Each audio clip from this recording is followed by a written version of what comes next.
Welcome to सामवी classes. कैसे हैं बच्चों? आज हम लोग एक नए चैप्टर को इंट्रोड्यूस करने वाले हैं जो कि क्लास 10 में है। स्पेशली क्लास 10 के चैप्टर की बात करेंगे, पॉलिनोमियल। लेकिन ये चैप्टर बच्चों क्लास 9 को भी पढ़ना है, बट थोड़ा सा डिफरेंस है बच्चों। दोनों क्लास के पॉलिनोमियल में थोड़ा सा डिफरेंस देखने को मिलता है। क्लास 10 के पॉलिनोमियल में हम लोग ज़ीरोज़ की बात करते हैं, कोफिशिएंट्स की बात करते हैं, कुछ अलग अलग टर्म है। जबकि 9 क्लास का जो पॉलिनोमियल है बच्चों, उसमें हम लोग फैक्टर थ्योरम, रिमाइंडर थ्योरम और फैक्टराइजेशन की बात करते हैं। तो फैक्टराइजेशन वाला सीरीज़ तो बच्चों 9 क्लास का आपका चल रहा है, वो भी चलते ही रहेगा फैक्टराइजेशन का। फैक्टराइजेशन थोड़ा लंबा चैप्टर है। और इसी बीच में बच्चों 10 क्लास का ये जो पॉलिनोमियल चैप्टर है ये भी चलेगा। इसको भी मैं इंट्रोड्यूस किया हूँ ताकि क्लास 10 के बच्चे भी इंगेज रहे, थोड़ा वो भी अपना वर्क करते रहें। ये आज का जो वीडियो है बच्चों, वो बेसिक वीडियो है पॉलिनोमियल के बारे में। तो ये मैं कंबाइंड वीडियो बना रहा हूँ 9 और 10 दोनों क्लास के लिए हेल्पफुल होगा, क्योंकि इसमें मैं पॉलिनोमियल के बारे में आपको बताने वाला हूँ। पॉलिनोमियल क्या होता है, उससे रिलेटेड टर्म क्या है। ये 9 क्लास का जो 9 क्लास के बच्चे हैं उनके लिए भी ये इम्पॉर्टेंट है, क्योंकि उनको भी पॉलिनोमियल चैप्टर पढ़ना है। तो 9 क्लास के बच्चे को भी ये पॉलिनोमियल पढ़ना है और 10 क्लास के भी बच्चे को पढ़ना है। लेकिन आगे जाके ये डिवाइड हो जाएगा, लेकिन इसका जो इंट्रोडक्शन है बच्चों वो बिल्कुल सेम है, चाहे 9 क्लास की बात करें 10 क्लास की बात करें। चलिए बच्चों, तो अब टॉपिक को हम लोग स्टार्ट करते हैं।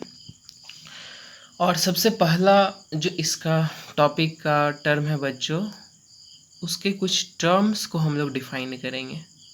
जैसे यहाँ पे मैंने क्या लिखा, कांस्टेंट। पॉलिनोमियल पे आते हैं बच्चों कि पॉलिनोमियल किसको कहते हैं, लेकिन उसको समझने से पहले कुछ छोटे छोटे टर्म आप लोगों को पता होना चाहिए। ऐसे आप लोग ये 7-8 क्लास से ही पढ़ते आते हैं, तो मैं बस इंट्रोड्यूसिंग करूँगा, एक टर्म को डिफाइन कर दूंगा क्या होता है, आप लोग अच्छे से इसको समझते होंगे। कांस्टेंट बच्चों किसको कहते हैं? जिसका वैल्यू क्या हो, फिक्स्ड वैल्यू हो, जिसके वैल्यू को आप चेंज ना कर सकते हैं। ये बेसिक चीज़ है बच्चों, आप लोग को बहुत अच्छे से पता होगा। जैसे 7 आप बोलते हैं तो आपके माइंड में क्या एज्यूम होता है? 7। ऐसा तो एज्यूम नहीं होता है कि 9, 8। 7 मीन्स 7 फिक्स्ड वैल्यू है। इसके वैल्यू को तो आप ये नहीं बोल सकते हो कि 7.2, 7.5। तो वैसा वैल्यू जो फिक्स्ड हो, चेंज नहीं किया जा सके, उस वैल्यू को हम लोग क्या बोलते हैं? कांस्टेंट। जो भी आप एग्जांपल लेना चाहे बच्चों, जैसे पाई, 3/2 एक्सेट्रा, मतलब जिसके वैल्यू को आप चेंज नहीं कर सकते हो वो फिक्स्ड वैल्यू होगा। अब कांस्टेंट से रिलेटेड ही क्या होता है बच्चों? वेरिएबल। जैसा एक टर्म कांस्टेंट है वैसा ही एक टर्म वेरिएबल आता है। वेरिएबल जस्ट कांस्टेंट का क्या होता है? रिवर्स। इसका वैल्यू फिक्स्ड होता है, वेरिएबल का वैल्यू फिक्स्ड नहीं होगा, तो इसका वैल्यू चेंज हो सकता है, depend upon equation, depend upon situation. क्या सिचुएशन है, क्या इक्वेशन है, उसका वैल्यू वेरी करेगा। जैसे बच्चों एक एग्जांपल लेता हूँ, सरकमफ्रेंस ऑफ सर्कल आप लोगों ने पढ़ा है 2πr। अब देखिए यहाँ पे आर यदि आप अलग अलग लेते हो सर्कल के लिए, रेडियस 1 सेंटीमीटर लेते हो, 2 सेंटीमीटर लेते हो, तो यहाँ पे आर आप चेंज करा सकते हो, 1, 2, 3। तो इसका सरकमफ्रेंस का लेंथ भी चेंज होता जाएगा बच्चों। इसके लिए कुछ आएगा, इसके लिए कुछ आएगा, इसके लिए कुछ आएगा।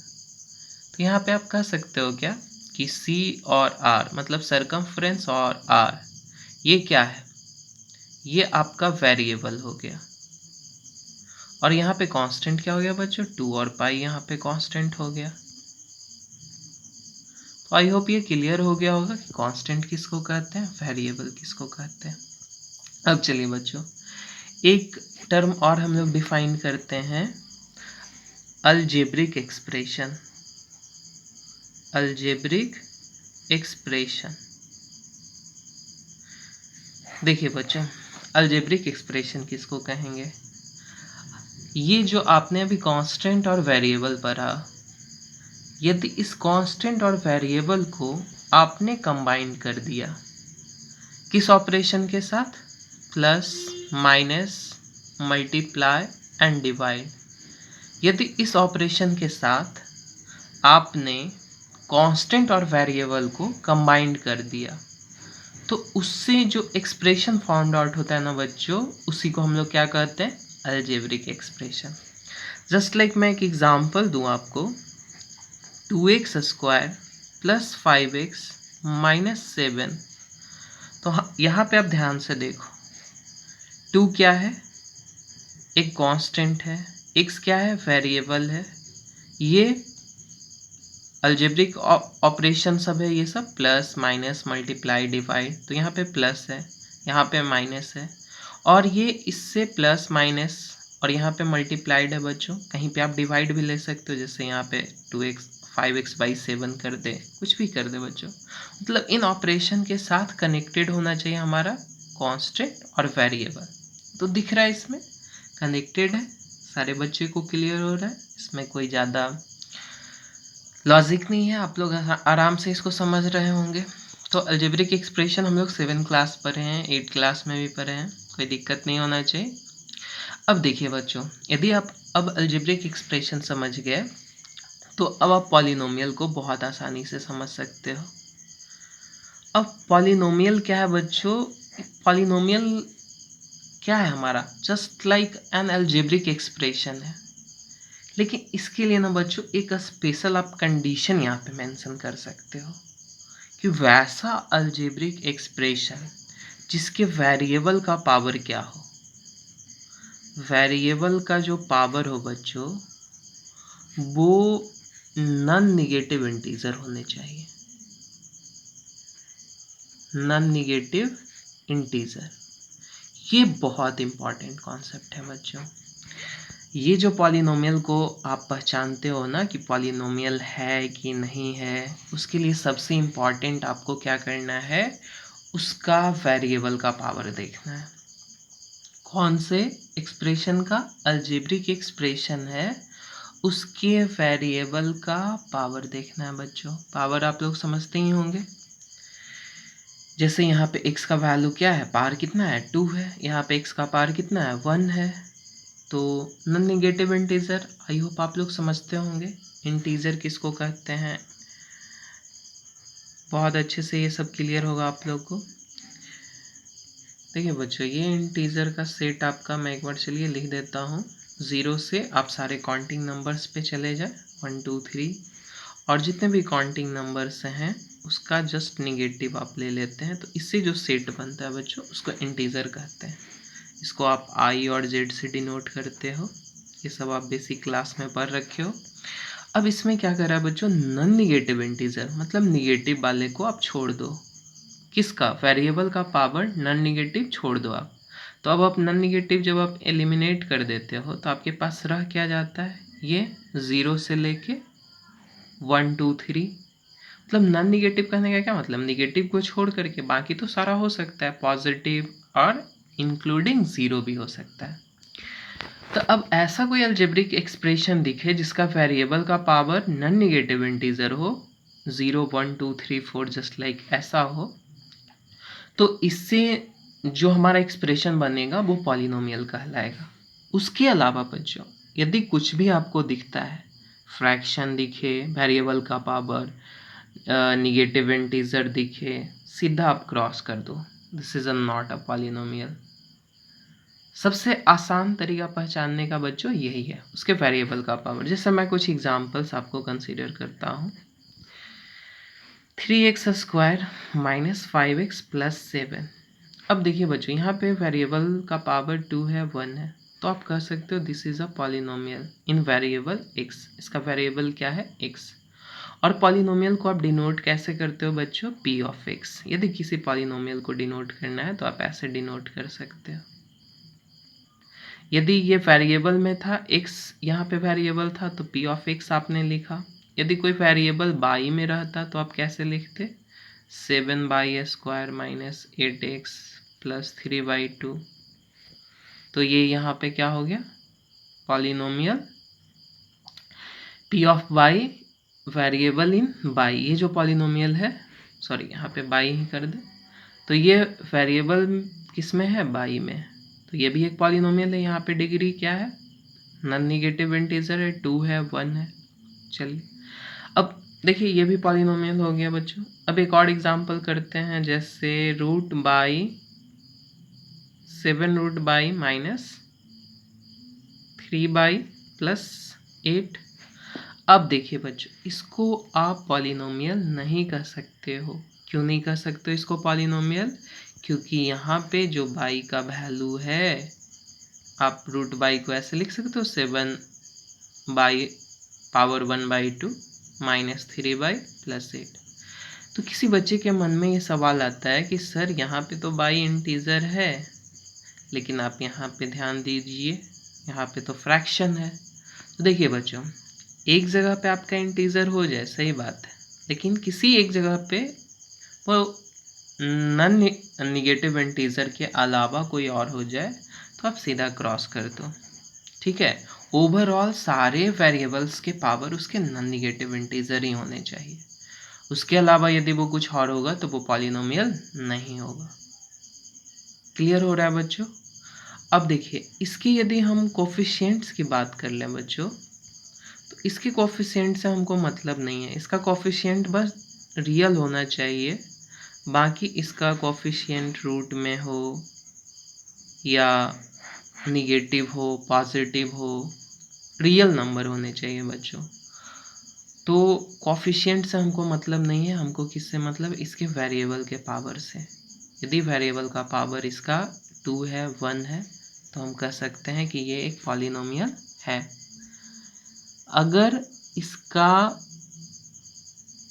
कोफिशिएंट रूट में हो या निगेटिव हो, कुछ भी हो, उससे हमको मतलब नहीं है। फ्रैक्शन में हो, जैसे यहाँ पे 5/7 x³ minus 7/2 x² plus 3x minus 7, यहाँ पे कोफिशिएंट फ्रैक्शन में दिख रहा है बच्चों, लेकिन आप वेरिएबल्स के पावर को देखिए, ये क्या है, हमारा पॉजिटिव है, इंटीजर है, इसलिए ये पॉलिनोमियल होगा।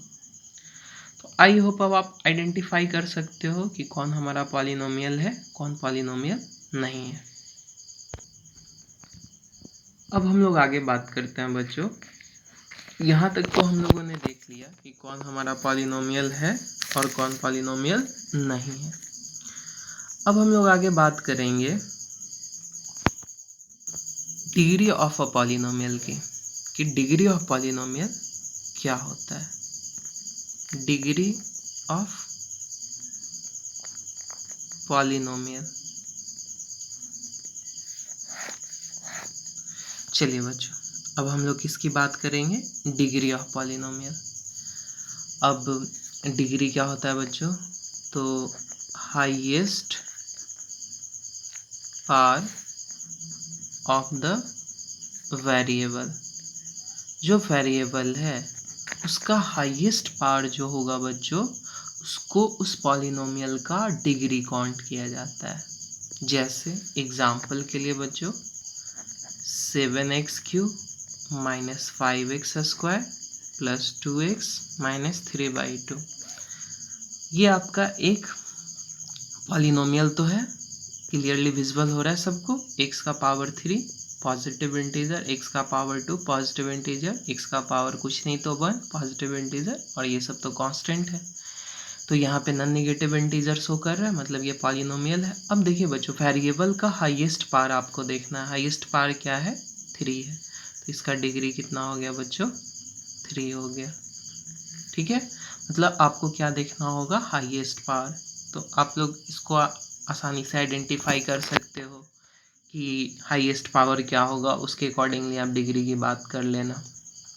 अब देखिए बच्चों, अब डिग्री के अकॉर्डिंगली हम लोग पॉलिनोमियल को डिवाइड कर सकते हैं। तो अब हम लोग बात करते हैं division of polynomial according two degree. अब डिग्री के अकॉर्डिंगली कैसे डिफाइन, उसको हम लोग अलग अलग कैटेगरी में डिवाइड करते हैं बच्चों। देखिए, यदि आपका डिग्री 1 हो,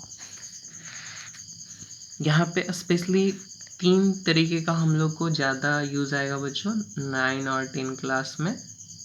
डिग्री 1, अब देखिए बच्चों, जब डिग्री 1 होगा मतलब वेरिएबल का पावर क्या होगा, 1 होगा। तो जो हमारा डिग्री 1 होता है उसको स्टैंडर्ड फॉर्म में ऐसे लिखा जाता है बच्चों, ax प्लस बी। तो यहाँ पे x वेरिएबल है।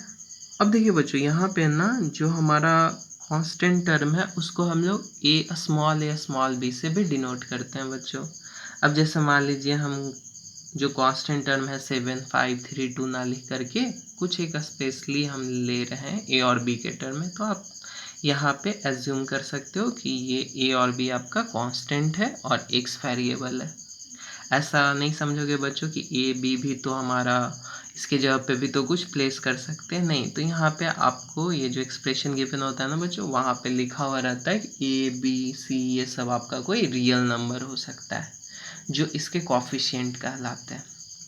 तो यहाँ पे हम लोग क्या बात कर रहे थे बच्चों, डिग्री की। तो यहाँ पे x का डिग्री क्या हो गया, 1 हो गया, क्योंकि इसका पावर कितना दिख रहा है, 1 दिख रहा है। ऐसे लिखा हुआ नहीं रहेगा, आपको खुद एज्यूम करना होगा। तो यहाँ पे इसका डिग्री 1 हो गया। अब ध्यान से देख के बताइए, आपने लीनियर इक्वेशन पढ़ा था 6 क्लास, 7 क्लास, 8 क्लास, ये दिख रहा है लीनियर इक्वेशन के फॉर्मेट में। लीनियर पॉलिनोमियल आपने देखा था, तो ऐसा ही था standard form ax plus b. तो आप इसको कह सकते हो कि ये लीनियर पॉलिनोमियल है।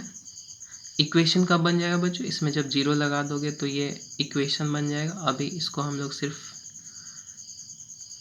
लीनियर पॉलिनोमियल बोल सकते हैं। अब एक दूसरा डिग्री 2 की बात करते हैं बच्चों, ax square plus bx plus c। इसकी डिग्री आप बता सकते हो, ऑब्वियसली बता सकते हो, अभी आपने पढ़ रखा है highest power of the variable, और इस वेरिएबल का हाईएस्ट पावर कितना है, 2 है। तो इसका डिग्री कितना हो गया, 2। अब जिसका डिग्री 2 हो बच्चों उसको कौन सा पॉलिनोमियल बोलते हैं, क्वाड्रेटिक पॉलिनोमियल। ठीक है, समझ में आ रही है बात। और इसका स्टैंडर्ड फॉर्म क्या होता है बच्चों, ax square plus bx plus c। अभी एक चीज़ ज़रा आप लोग ध्यान देंगे बच्चों, जब आप कभी भी ना इस तरीके का इक्वेशन लिखा हुआ देखते होंगे तो वहाँ पे ऐसे लिखा हुआ रहता है a is not equal to 0, a is not equal to 0। इसका ज़रा मतलब आप लोग समझिए, यहाँ पे a 0 नहीं हो सकता है, क्योंकि यदि a 0 हो जाएगा तो ये x को भी 0 कर देगा, तो ये पूरा टर्म आपका गायब हो गया। तो क्या बचा, सिर्फ b। तो b एक कांस्टेंट नंबर आ गया, तो वो हमारा कोई लीनियर पॉलिनोमियल तो रह नहीं जाएगा, ये कांस्टेंट पॉलिनोमियल हो जाएगा। कांस्टेंट पॉलिनोमियल किसको कहते हैं बच्चों, जिसका वैल्यू फिक्स्ड हो। जैसे अभी हम लोग कांस्टेंट देखे थे ना, तो कांस्टेंट वैल्यू को हम लोग कांस्टेंट पॉलिनोमियल भी बोलते हैं। ठीक है, वो भी एक तरीके का पॉलिनोमियल होता है। तो क्वाड्रेटिक पॉलिनोमियल हम लोग समझे बच्चों, जहाँ पे ax square plus bx plus c के फॉर्मेट में होगा, जहाँ पे ये कंडीशन मेंशन रहेगा आपको कि a 0 नहीं हो सकता है। यदि a 0 होगा तो क्या होगा बच्चों, यहाँ पे इसको 0 कर देगा तो ये bx प्लस c बच जाएगा। और bx प्लस c क्या होता है, एक लीनियर इक्वेशन। तो आप क्या कर सकते हो यहाँ से कि ये क्वाड्रेटिक नहीं रहेगा। इसीलिए यहाँ पे ये कंडीशन आपके पास गिवन होती है कि ये 0 नहीं हो सकता है। यदि ये 0 हो जाएगा तो ये क्वाड्रेटिक नहीं रह पाएगा। चलिए बच्चों, अब डिग्री 3 की बात करते हैं। तो इसका स्टैंडर्ड फॉर्म क्या होता है बच्चों, ax cube plus bx square plus cx plus d। यहाँ पे भी आपके पास कंडीशन है कि a is not equal to 0। तो यहाँ पे डिग्री 3 है, तो ऐसे पॉलिनोमियल को हम लोग क्या कहेंगे, क्यूबिक पॉलिनोमियल। क्लियर हो रहा है बच्चों कि कैसे अकॉर्डिंग टू डिग्री हम लोग कैसे पॉलिनोमियल को डिवाइड करते हैं। अब डिग्री 4 रहेगा बच्चों तो उसको बाई क्वाड्रेटिक कहेंगे, लेकिन ज़्यादा हम लोग को यूज़ क्या होगा, लीनियर क्वाड्रेटिक क्यूबिक।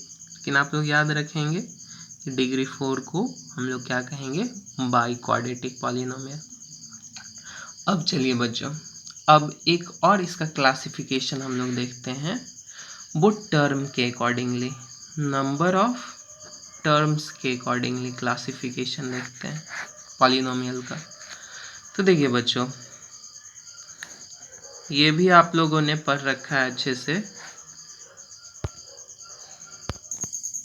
तो नंबर ऑफ टर्म से कैसे हम लोग डिवाइड करते हैं बच्चों पॉलिनोमियल को। अब देखिए बच्चों, यदि आपके पास एक टर्म रहे, दो टर्म रहे, तीन टर्म रहे, सिर्फ एक टर्म वाला पॉलिनोमियल बच्चों, जैसे 3x ही आपके पास रहे, तो ऐसे पॉलिनोमियल को आप कहते हैं बच्चों मोनोमियल। ये कैसे डिवाइड कर रहे हो आप, अकॉर्डिंग टू टर्म, कि कितने टर्म है उस पॉलिनोमियल में। अब जैसे मान लीजिए आपके पास टू टर्म्स हैं, 5x² + 7। तो टर्म सिखाए थे बच्चों आप लोग को कैसे टर्म काउंट करते हैं, प्लस और माइनस के साथ जो कनेक्शन होता है। जैसे देखिए बच्चों, ये एक टर्म काउंट होगा क्योंकि यहाँ पे कहीं पे प्लस और माइनस नहीं है। तो मल्टीप्लाई और डिवाइड कुछ भी रहे बच्चों, कांस्टेंट और वेरिएबल का जो कॉम्बिनेशन रहे मल्टीप्लाई और डिवाइड के साथ, तो वो एक टर्म काउंट होगा आपका। लेकिन जैसे ही उसके बीच में प्लस वगैरह आ गया तो वो दूसरा टर्म काउंट हो जाएगा बच्चों। तो ये एक टर्म हुआ और ये दूसरा टर्म। तो यहाँ पे हम लोग इसको क्या कहेंगे, जिसमें टू टर्म्स रहेगा उसको हम लोग क्या बोलेंगे, बाइनोमियल। ठीक है, समझ में आ रहा है अकॉर्डिंग टू टर्म हम लोग कैसे डिफाइन कर सकते हैं। अब जैसे जिसमें थ्री टर्म्स हो, जैसे कि एग्जांपल लेते हैं 3x² - 7x + 3। तो इसमें तीन टर्म दिख रहा है हमको, एक टर्म यहाँ पे माइनस का साइन, दूसरा टर्म फिर प्लस का साइन। तो ऐसे पॉलिनोमियल को हम लोग क्या कहते हैं बच्चों, ट्राइनोमियल। इसी तरीके से बच्चों चलते जाता है हम लोग का सीरीज। तो मोस्ट इम्पॉर्टेंट हम लोग तीन टर्म तक ज़्यादा देखते हैं, मोनोमियल, बाइनोमियल, ट्राइनोमियल। और डिग्री के अकॉर्डिंगली कैसे देखते हैं बच्चों, लीनियर पॉलिनोमियल, क्वाड्रेटिक, क्यूबिक, इस तरीके से। अब देखिए बच्चों, कभी कभी ना आपसे पूछ देता है कि एक ऐसा आप एग्जाम्पल दीजिए जो कि बाइनोमियल हो लेकिन उसका डिग्री कितना हो, 101 हो। तो आप एक एग्जाम्पल दे सकते हो, डिग्री 101 कर दो, और एक एग्जाम्पल दे दो जिसमें वो टू टर्म्स हो। तो 6x⁻101 - 3। अब इसमें कितने टर्म्स दिख रहे हैं आपको, एक टर्म, दो टर्म, और इसका डिग्री कितना है, 101 है।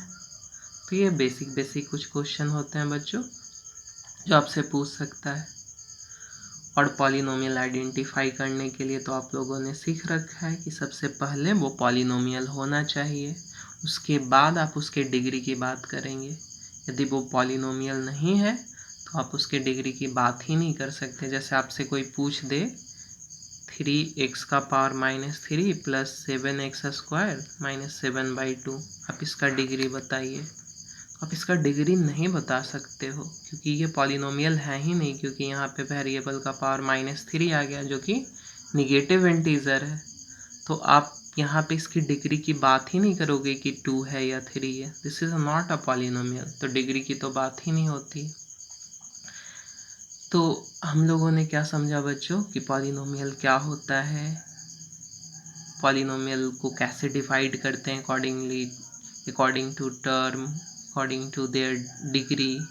अब हम लोग देखेंगे बच्चों कि पॉलिनोमियल का स्टैंडर्ड फॉर्मेट क्या होता है, कैसे उसको हम लोग लिखते हैं। तो देखिए बच्चों, जो 9-10 क्लास में हम लोग को देखना है पॉलिनोमियल, वो आपको ऐसे लिखा हुआ मिलेगा, an x⁻n, an - 1 x⁻n - 1 plus a2 x² plus a1 x। इसको रिवर्स ऑर्डर में भी आप लिख सकते हो बच्चों, a1x plus a2x² plus dot dot dot an - xn - 1 an x⁻n। ये जो पॉलिनोमियल होता है बच्चों, या तो असेंडिंग या डिसेंडिंग ऑर्डर में उसके डिग्री के अकॉर्डिंगली होता है बच्चों। यहाँ पे आप देख रहे हो असेंडिंग और डिसेंडिंग के अकॉर्डिंगली है। तो ये आपका स्टैंडर्ड फॉर्म होता है बच्चों, polynomial in variable x of degree n। इसका डिग्री कितना हाईएस्ट है, डिग्री n। अब यहाँ पे n की जगह पे आप वैल्यू प्लेस करके अलग अलग डिग्री डिफाइन कर सकते हो बच्चों। जैसे n की जगह पे आपने 1 रखा तो आपका कौन सा पॉलिनोमियल आ गया, लीनियर। n की जगह पे आपने 2 रखा तो क्या आ गया, क्वाड्रेटिक। 3 रखा, क्यूबिक, इसी तरीके से। और यदि आपने पावर n रखा तो उसका डिग्री n हो जाएगा। आपने पावर 7 रखा तो उसका डिग्री 7 हो जाएगा। तो ये स्टैंडर्ड फॉर्म होता है बच्चों, जहाँ पे ये सब जो वैल्यू है an, n-1, a2, a3, a1, ये सब क्या है, ये सब जो है आपका रियल नंबर्स है।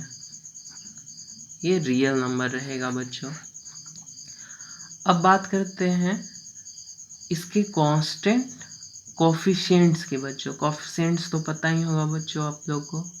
जैसे इस एग्जांपल की बात करें 5x² + 7 है, तो इसमें आपसे पूछेगा कि कोफिशिएंट बताइए x² का क्या है, तो 5 है, आप बता सकते हो। इसमें आपसे पूछे कि x² का कोफिशिएंट क्या है, 3 है, बता सकते हो। x का कोफिशिएंट -7। तो ये सब तो सिंपल टर्म है बच्चों, आप लोग बहुत अच्छे से इस सबको डिफाइन कर सकते हो।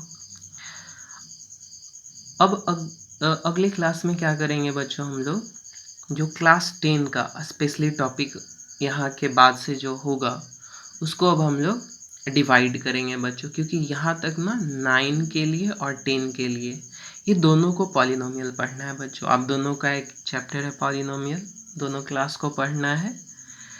तो ये बेसिक क्लास था बच्चों, जिसमें कि मैंने बताया कि पॉलिनोमियल होता क्या है, पॉलिनोमियल को कैसे हम लोग डिफाइन करते हैं, उसके कौन कौन से टर्म है जो हम लोग को समझना ज़रूरी था। तो ये बेसिक इंट्रोडक्शन क्लास मैंने लिया बच्चों, ताकि दोनों क्लास के बच्चों को क्लियर हो सके पॉलिनोमियल के बारे में।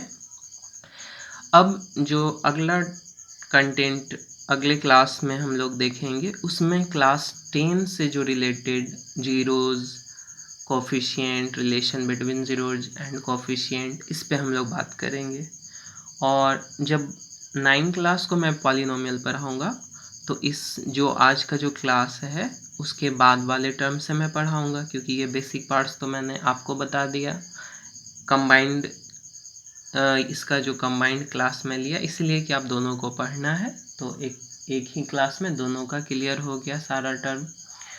अब हम लोग 9 क्लास का तो फैक्टराइजेशन चल ही रहा है, और फैक्टर थ्योरम, रिमाइंडर थ्योरम, ये सब से रिलेटेड भी क्लास जल्दी ही मैं देखता हूँ, लेने का कोशिश करता हूँ ये फैक्टर थ्योरम और रिमाइंडर थ्योरम का क्लास। और इसी बीच में 10 क्लास के बच्चों के लिए ये पॉलिनोमियल चैप्टर अब स्टार्ट कर दिया हूँ, तो अब इसको जल्दी से ख़त्म करने का कोशिश करूँगा। 10 क्लास के बच्चों के लिए मैं 2 चैप्टर ऑलरेडी ख़त्म कर रखा हूँ। कौन सा, ट्रिगोनोमेट्रिक और अर्थमेटिक प्रोग्रेशन। ट्रिगोनोमेट्रिक में थोड़ा सा बाकी है बच्चों, उसमें कॉम्प्लीमेंट्री एंगल और हाइट एंड डिस्टेंस से रिलेटेड, वो भी मैं ख़त्म कर दूंगा टाइम देख के। और भी बहुत सारे चैप्टर्स मैं देखता हूँ, जल्दी जल्दी आप लोग का कोशिश करता हूँ ख़त्म करने का। बस आप लोग बने रहें, मेहनत करते रहिए और अच्छे से पढ़िए। अब हम लोग मिलते हैं बच्चों अगले वीडियो में। Thanks for watching this video. चलिए बच्चों, अब हम लोग मिलते हैं अगले सेशन।